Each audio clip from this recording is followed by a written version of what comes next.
Good morning. Here we are filming our final segments to finish up your Missouri Bicentennial Quilt. It is now 2021, and as a nod to our Pinterest page, which has at least 8 really great handouts on it to help you. The one I'm going to speak on at this moment is about adding borders to your quilt. So here's your nice handout on how to add borders to your quilt. A lot of fun ideas and a lot of pictures. Okay.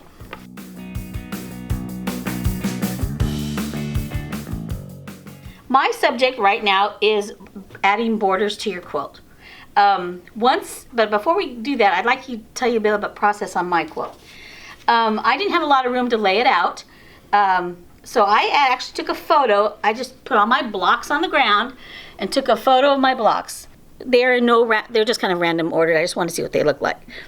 So then because I had no place to put it out, I cut all my pictures apart, and I should have taken a better picture to start with, and then I just started playing with them on a piece of paper, and it worked very well for me because I could kind of see, even though I have some partial pictures, it was enough for me to see where I wanted to place my blocks when I didn't have the room or really the time to really spend a lot of time, nor did I want to crawl that around on the floor.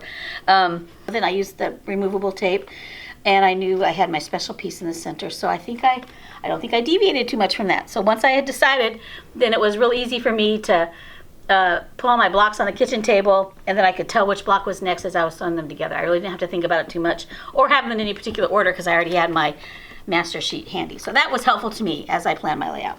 So borders on quilts, that is always a hard one because your borders should finish your quilt off. They should frame it, but they should not distract from what your quilt is about. Let me go over some borders of some quilts that I kind of liked over the years.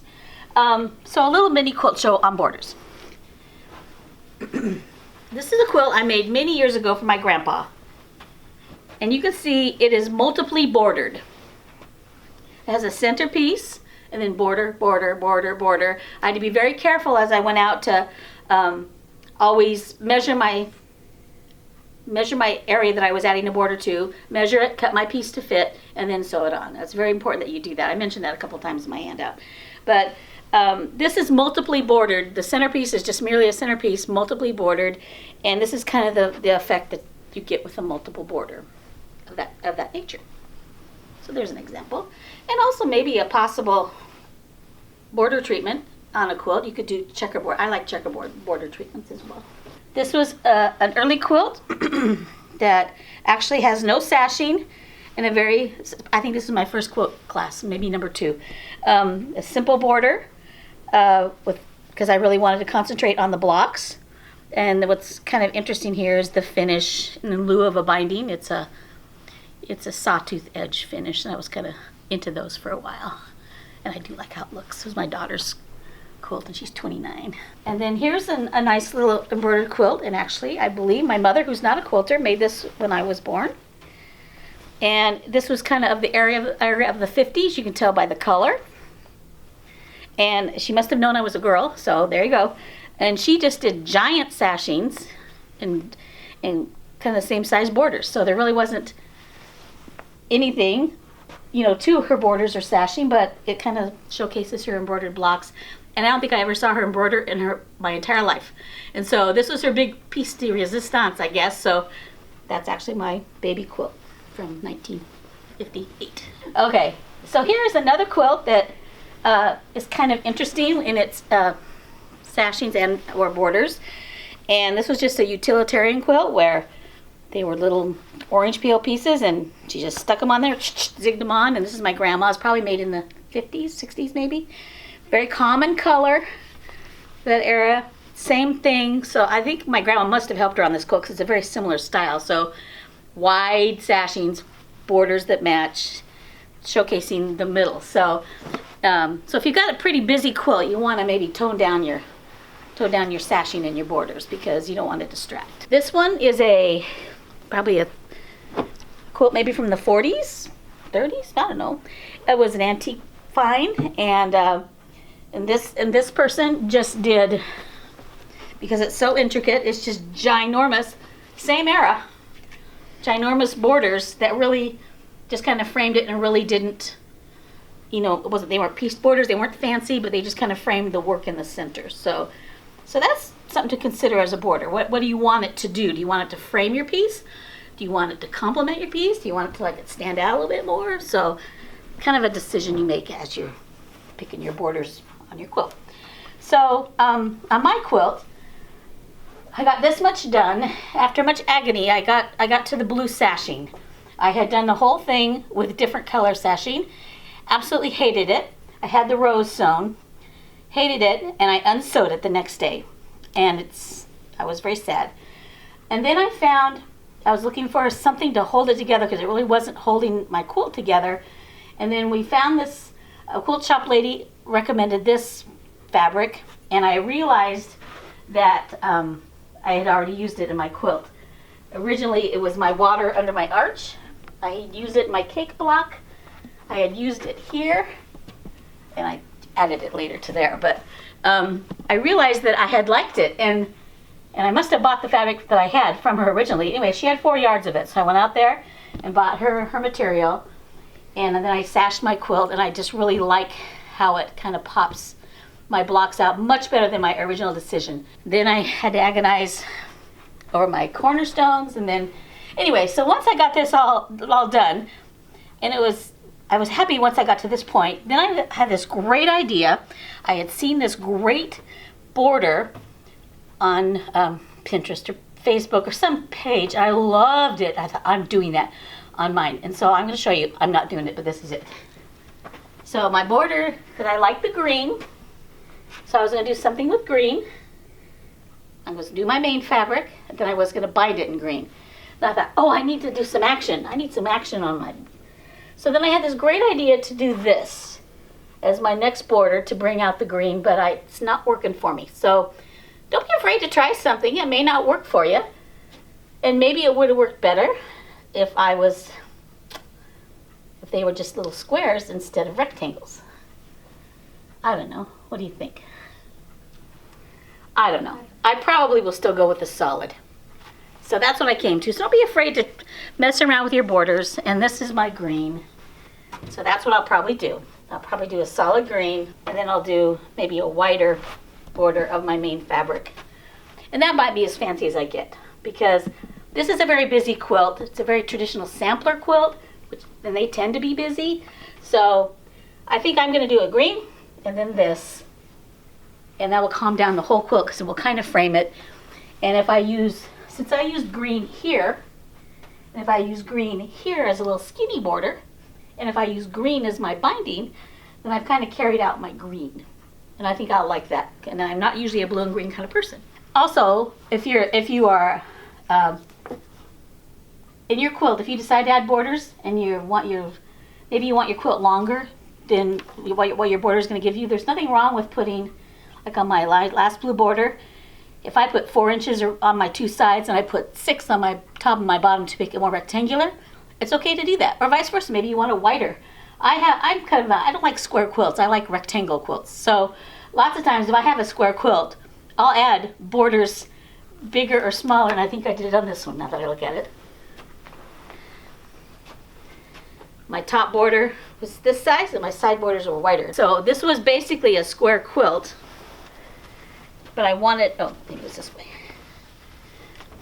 But I wanted it's rectangular, and you can see how I managed that. So if that's your situation, it's so easy to do that. What I plan on doing is I will probably just measure my length, and I always add the long sides first. So I'll measure the length of my 2 sides, and usually they're pretty close. If you're off by a 1/4 inch or so, it's not going to be a big deal. But then you get your measurement of your 2 sides. Hopefully it's the same, really close. And then you actually cut your border to that size. It's really important that you do that. Don't just take like a 10-foot strip and start sewing it on and whack it off when you're done. And then do the other side and do the same thing, because you will be very sad. Because depending on how strong you're holding it as you sew, depending on the tension of this, depends on a lot of things, you could end up with this side being 1 inch longer than that side because of how you sewed it on. So if you measure it first, then cut your piece and do the east and west sides first, iron them, press them, and then do your north and south, same thing, and add them on at every step. Then you have a square quilt that continues to be square because you've squared up your blocks. You've added your sashing, and that still makes it square. So if you kind of make steps to square it as you go, then it's square kind of as you go, and you don't have too much trouble at the end. A lot of people, another way of doing it, some people when they were, if they're looking for that side measurement, I just often measure the actual side. But sometimes people take a couple of measurements, like maybe here, maybe a third one, and average them. Then they still cut two pieces the same size to sew on the sides. And the same on here. They'll measure it here, they'll measure it dead center, they'll measure it here, they'll measure it here, and maybe get the average, I guess, and cut the pieces for there. So some people measure multiple places. I tend not to, but it's kind of just as you're taught. So whatever works for you, you just need to make sure, same size. Cut it first, and then sew it on. It's really important. Would have been like that cowboy quilt. If I had not done that on that, I could have been off at every level. And I have done it before, where I was making a giant log cabin. And each time I did not do that. I just sewed it on, whacked it off, sewed it on, whacked off. About 8 times. I was so happy it was done. I laid it out, and it just went like this. Because I was off so much, it was really terrible. I took to take the whole thing out. To start over. It was very sad. I was all done. Anyway, that's a good tip for that. And you can do piece borders. There's a lot of fancy ways to piece your border. Like here's one. This was like a quilt. It was the same block over and over again, or more or less same type. And I just wanted kind of a crazy border on it. So this is called like a piano key border, kind of a modified version. And actually my border starts here. So I just had a piece of color. And then sometimes I wanted him to go back and forth. And in this case, I wanted him to kind of jab into the quilt. So it was kind of I was really happy with this border and how it looks with the quilt. It's very geometric. And this is just a piano key. So piano keys typically are even here. And you can make an even piano key border. That's kind of a nice border. Sometimes when you're adding borders, you can miter the corners on your borders. I tend not to because I'm not real good at it, actually. So I tend to do the east and west sides first. Then I do the north and south pieces to finish. So, and sometimes with a border, you can put 4 different things in the corners too. You could put, like if I wanted to, I could maybe grab this friendship star block here and do one in each corner of my quilt on the final border. Another idea that we could have pointed out before is that if you got all of those half square triangles that we didn't use, you can use those in your borders and in your sashes to help bring everything together. Mm-hmm. Use that for your corner posts or to add a variety to your borders. I couldn't find very many of mine. But it would, we had promised that we would try and use them. This is an excellent place to use them at. There you go. So sashing is fun, borders are fun, laying it out is fun, and if you just are lucky enough that it all comes together and makes you happy, then that's the bonus there. But I can't emphasize enough, measure, cut, then sew, and press as you go.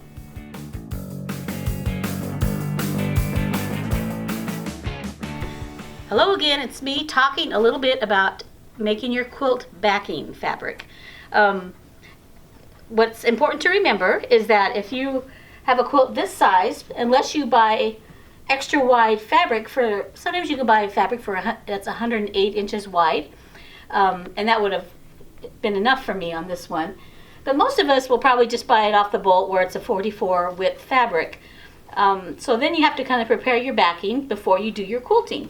So here is what I'm going to use for my backing. And you can see that one width is not wide enough to cover the back of my quilt. So I'm going to have to sew 2 halves together. So I want to just give you a couple of tips on that. So I will measure this, and depending on how you're having it quilted, but generally you want it probably 5 inches bigger than what your actual quilt is, because most long arm people, that's enough. That's probably enough for hand quilting. I generally probably am there. So I would cut a piece that's 5 inches longer in both ways, so 10 inches longer than my quilt, and I would cut my piece. So say I needed it here, and I would cut it there, and then I would cut another matching piece the same length, and then I would sew the two together to get the width that I needed for my quilt. But a couple of things on them. You notice that this has a selvage edge on it. So what I would do before I sewed my two pieces together, I actually would cut off the selvage edge on that line. Because you don't want your selvage edge in the seam, because the selvage edge just behaves differently than the rest of the fabric. It might shrink differently. It just does different things because it's meant to be the edge. So cut off your selvage edge, just kind of get rid of it, and it won't matter. And then sew my two pieces together. Sew it in a larger seam, like a 1/2 inch seam. I know we always preach about the 1/4 inches, but on this case, I would sew it like a 1/2 inch, maybe 5/8 of an inch seam, and then sew your two pieces together. Hopefully remove the selvage on both pieces, and then press your seam open. It's much easier for your quilters to kind of manage it. And that's just a tip that I know a lot of the machine quilters, and it just lays better. You know, if you do a 1/4 inch and it's kind of going on the back, then if you do it a little wider seam, flatten it out, iron it out, and then you have your two pieces, and then you can, finish it as you will. But and I probably, like wallpaper, will maybe try to match this up if I can a little bit. I'm not sure if I'll be able to because it's not really printed like wallpaper is. You know how you match pieces of wallpaper. But I'll probably try and get close, like maybe find something that's close so you can't really see the seam a lot. Nor will you be able to. This is so busy. Anyway, but that goes with any fabric, and that's how you would handle a vertical one. Sometimes you can get fabric and you can sew the seam this way.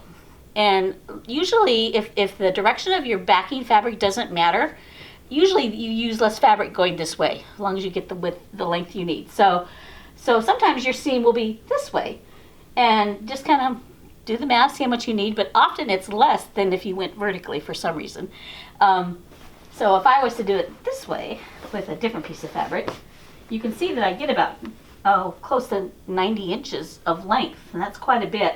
So depending on what kind of fabric you use for your backing, you would make a vertical seam, and just as I described you to do, or you can do two pieces and sew them together horizontally, but the same thing applies. Take off the selvage, sew it with a little bit larger seam, and even press it open, even going this direction. So either way will work, and but you just want to that just makes it a little easier down the road. So there's my tip on backing. And you can piece the backing. Say you have a lot of hunks of fabric left. You want to piece, like I've seen a lot of piece backings on the Facebook page, kind of fun. So you can take your biggest piece that you have left and then start bordering it, but just treat it like a border and measure, then cut, then sew all along the way. Then you have this really nice backing. Or you can do strips of fabric, you can do hunks, you can do a full piece like I did. I could have done a piece backing, but I just like this so well. I think I went ahead and got it for my backing. But so piece backings are perfectly legit. So don't discount that. They're kind of cool. So anyway, good luck on your backing.